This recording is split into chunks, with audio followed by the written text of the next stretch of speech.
círculo. E eu gostaria então de voltar para o conceito do círculo com você. Então fica assim.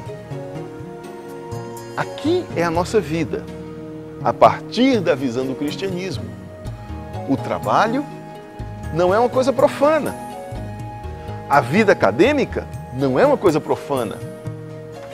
A vida familiar, a vida religiosa, a vida sentimental, todas essas áreas estão juntas num mesmo ser.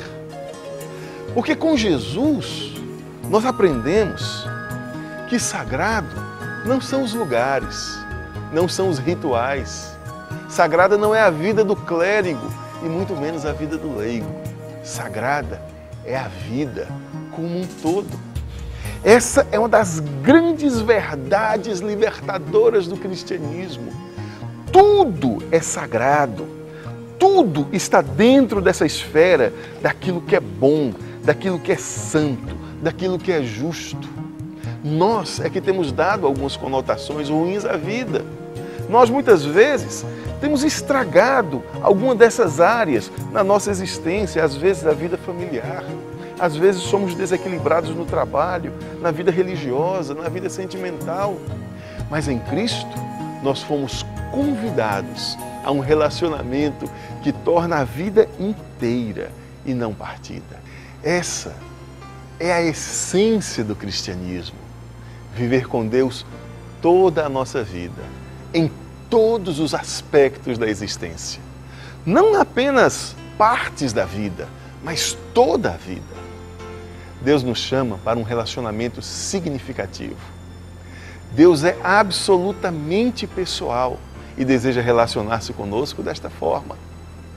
Talvez isso fique mais claro para você se você entender quem é Deus. Deus não é somente uma pessoa. Deus são 3 pessoas. Nós chamamos isso de Trindade. Esse é um mistério insondável. A Trindade é uma relação. Individualmente, são 3 pessoas: Pai, Filho e Espírito Santo. Coletivamente, essas 3 pessoas são um só Deus, uma Trindade, ou seja, uma relação. Assim, Deus é uma comunidade. Deus é uma unidade composta. São 3 pessoas distintas que se completam e se amam. A grande revelação sobre Deus é que Ele é uma relação de amor e respeito mútuo.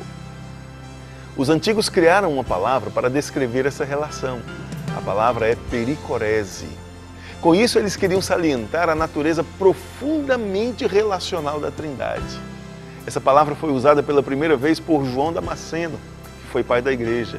Ao observar algumas crianças brincando de roda, ele percebeu que, enquanto algumas crianças estavam ao lado de fora da roda, uma das crianças vinha para o centro e ficava em evidência. E ali elas continuavam aquela brincadeira e depois aquela criança do centro saía, substituída por outra criança que ficava em evidência. Ninguém estava querendo ser maior do que ninguém, era uma brincadeira gostosa e ali João Damasceno percebeu uma revelação sobre Deus, que na Trindade há algo semelhante, porque toda a Trindade participa da ação de cada uma das pessoas. Pericorese, portanto, significa reciprocidade, intercâmbio, compartilhamento, compartilhar, dar e receber sem obscurecer. Isso faz sentido porque em todas as ações de Deus podemos perceber a presença das 3 pessoas complementando o que o outro está fazendo. Por exemplo, na redenção, o Filho estava no centro da roda, mas o Pai e o Espírito estavam inteiramente ao seu lado. Em Mateus capítulo 3, versículo 17, o texto diz o seguinte: assim que Jesus foi batizado, saiu da água. Naquele momento, o céu se abriu e ele viu o Espírito Santo de Deus descendo como uma pomba, pousando sobre ele. Então, uma voz do céu disse: esse é o meu Filho amado, em que eu me agrado. O que estava acontecendo? O Filho estava no centro da roda. O Pai e o Espírito estavam juntos, dando apoio. Em seu ministério, Jesus permaneceu nessa unidade. Em João capítulo 5, versículo 17, a palavra do Senhor diz assim: disse-lhe Jesus, meu Pai continua trabalhando até hoje e eu também estou trabalhando. Eu gostaria de explicar melhor a proposta de Deus no cristianismo. No Antigo Testamento, Deus foi chamado por muitos nomes: Senhor, Altíssimo, Santíssimo, Senhor dos Exércitos, dentre muitos outros nomes. Todavia, no Novo Testamento, o nome pelo qual Jesus revela Deus é Pai. Dentre todas as relações conhecidas, a que melhor exemplifica o amor e o desejo de Deus para conosco é a paternidade. Deus quer ser o seu Pai. Não um Pai distante, mas um Pai presente, um Pai afetuoso. Jesus usava a palavra Pai de uma forma muito especial.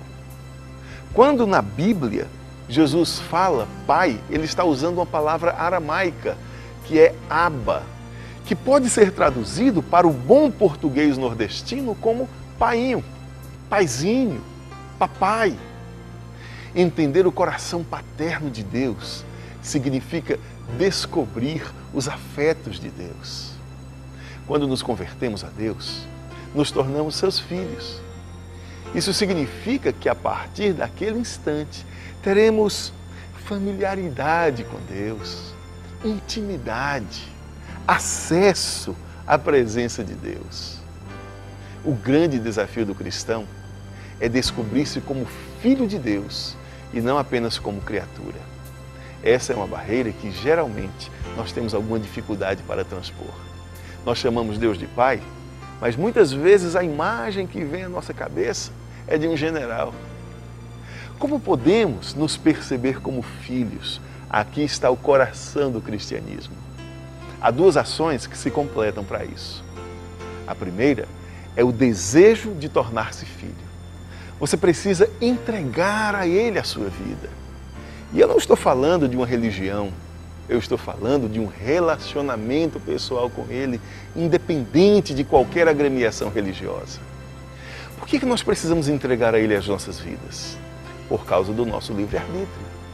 Precisamos tomar uma decisão consciente por escolher andar com Ele.